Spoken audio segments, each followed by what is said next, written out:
I honestly think that Vinicius Jr.'s time is limited at that football club because now it is the Kylian Mbappé show. He demands respect, and for his statistical approach, everything he's doing for Real Madrid right now, he's the man. Ian, as we were watching the entire game, you kept going, this Osasuna side, it's organized, they're organized, and they really held their line very well for most of the game. Yeah, very good. Cruz, Catena and Boyomo along that back line were a back three going into this matchup. But essentially, as you watch the tactical approach, and we were watching it together, Chris, it was great to watch it, and me just simply admire the defending, which most people don't do. It was a back six, and that is hard to break down. So Real Madrid in that first 45 minutes, I think many of us would have fallen asleep in the first 45, right? There wasn't many chances. We kind of started looking at other games, and that's boring to me. I don't want to see that. I want to see action. However, the defensive tactical approach, I thought, was pretty good and impressive, and it kept Osasuna in the game as much as they possibly can. Remember, they've only ever won 2 games in their history at the Bernabeu. They've got a terrible record most recently there, so they were always going to be a bit more defensive-minded and counter-attacking team trying to break on that transition. But Real Madrid needed to do some work in the second half to get the job done. Let's talk a bit more about that penalty incident. Take me through it. Why for you is this a penalty? Now, the penalty kick, on the other hand, the penalty kick was really interesting because if you're a defender and you're going up against a speedy player like Kylian Mbappé and he manages to dupe you or fool you, he brings the ball back, but you don't make contact on the ball, you only touch his leg. And his leg's going in a different direction from you, and you kind of follow through the leg. Even though you don't swipe him down, there's enough contact to give the referee and the officials an opportunity to be able to point to the spot. Now, he's beaten the defender here, so that's why he's diving. But that trailing leg, if you watch the trailing leg, that's the one that makes contact, and you always have to be careful. It's not on purpose, but because he's going in a different direction, you stopped him, you sort of like obstructed him from being able to make that turn. I agree with you, it's soft. As a defender, I don't like it, but to me it is a penalty. Yeah, and I think the part where you give the referee the benefit of the doubt is the defender gets beat. Yeah. He goes to ground, he doesn't get the ball, and at that point, you're in that position of peril where maybe that penalty can be given against you. But let's talk about in the overall, the performance of Real Madrid, because obviously we are analyzing what Xabi Alonso is going to look like in that first season. First, though, we should show you that since the start of 2016-17, Real Madrid have received 85 penalties, 15 more than any other team in La Liga. You don't even see Barcelona in the top 5 of this list. Atletico not even in the top 5 of this list. So Real, and part of that is they've always had tricky wingers that are difficult to beat and difficult to defend, and win a lot of penalties. Maybe those social media posts that they keep making about officials is actually helping them or benefiting them over the last 10 years. I mean, right? In some ways, you work the refs. Sometimes the refs do end up working in your favor. Now, let's talk about the performance of the overall, because obviously all the analysis is about Xabi Alonso taking over this team, implementing a different style of play. We saw 71% of possession for this team. Part of that was the opponent, but part of that was the game plan. What did you see from them in the overall? They look very much a work in progress. Yeah, work in progress, and I think Xabi Alonso stated that yesterday on the show. We showed clips of his press conference where he was nervous going into the game, felt his team wasn't quite ready. It takes time for him to be able to build with a group of players, especially when new additions are being added to the group, and especially those players being younger players.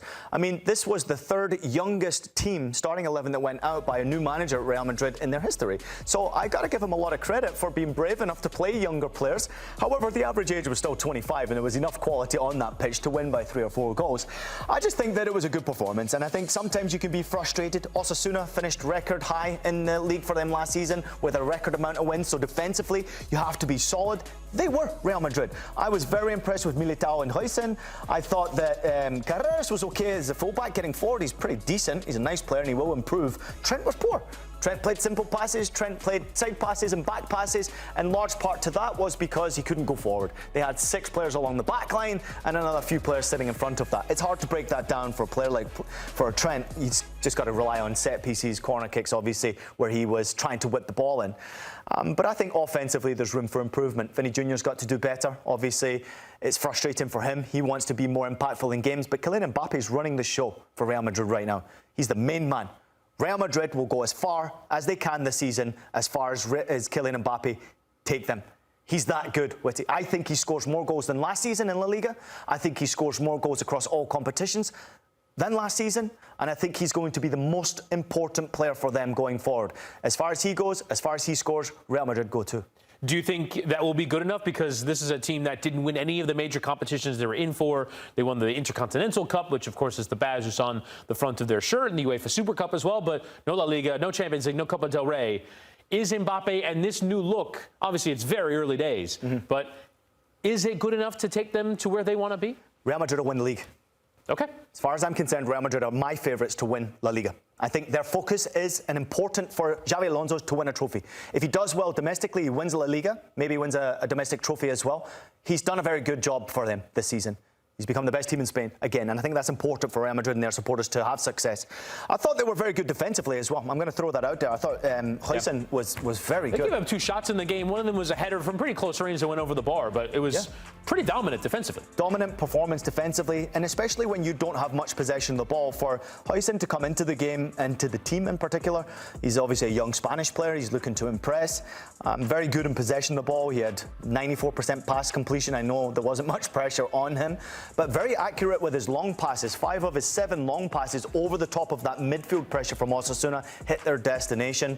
He won almost all of his aerial duels, which means they're stronger, and I think Militao brings an element of experience along that back line as well. I do think that this is not the Real Madrid that's going to finish the season. They will improve, they'll get better, but offensively is my biggest worry. They need to be better offensively against teams that will sit back defensively like Osasuna and be as well organised as they were. Real Madrid need to find better ways to get those goals from open play. Didn't quite happen for them tonight, but job done though. That'll almost happen more this season, I think, with the style of play that Xabi Alonso employs than it happened previously with Carlo Ancelotti. But let's talk about Mbappé a little bit more, because he converts the penalty and was lingering, created a lot of opportunities, saw that shot that went around the post. But where do you see him in the overall context of things? Because he's got, as you mentioned, that sort of talismanic role to play. Do you think that tactically the team is built around him, and that Vinicius Jr. and Arthur Goulet and all these players that are playing right now are doing enough to get him in good positions?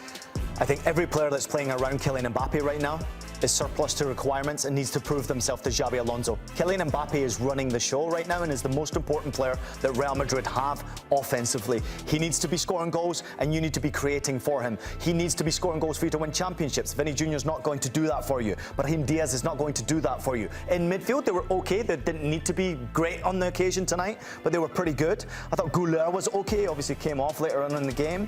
But I think that they are pretty much a set and organised attack line now. Maybe one more piece with Gonzalo Garcia coming into the team. I'd love to see him play, right? I think he would be a real good addition to the team as far as how successful he was during the summer. I want to see someone from within their ranks getting the opportunity as well. A younger player would be nice to see and complement the likes of Kylian Mbappé. But I do honestly believe that Vinicius Jr's time is really of essence at Real Madrid. I really do believe that. I think he needs to really up his game. You say was he good enough? They won the Champions League in La Liga the season before Mbappé arrived. The team was built around him. Do you not feel like if he's taking a step back, or that Mbappé has crowded him out? What do you feel like has led to his falling off of performance? Who was the top goal scorer that season in La Liga for Real Madrid? The season they won the Champions League, and the season they obviously had success domestically. Who was the top goal scorer? Jude Bellingham was the top goal scorer, not Vinicius Jr. Vinicius Jr. statistically isn't showing that he deserves the merit of being the main player for Real Madrid. You need to build around Kylian Mbappé. Everyone else is surplus to requirements if you don't bring the standard that Xabi Alonso respects and demands every single day in training. There's no more days off for Real Madrid. The battle's too intense domestically. Barca are getting better, right? Atleti have signed some great players. May not be looking like they're getting better, but they've got a great squad. So the pressure's really on Real Madrid to get it right under Xabi Alonso. They don't have time for players who are not bringing their top performance. I honestly think that Vinicius Jr's time is limited at that football club, because now it is the Kylian Mbappé show. He demands respect, and for his statistical approach, everything he's doing for Real Madrid right now, he's the man.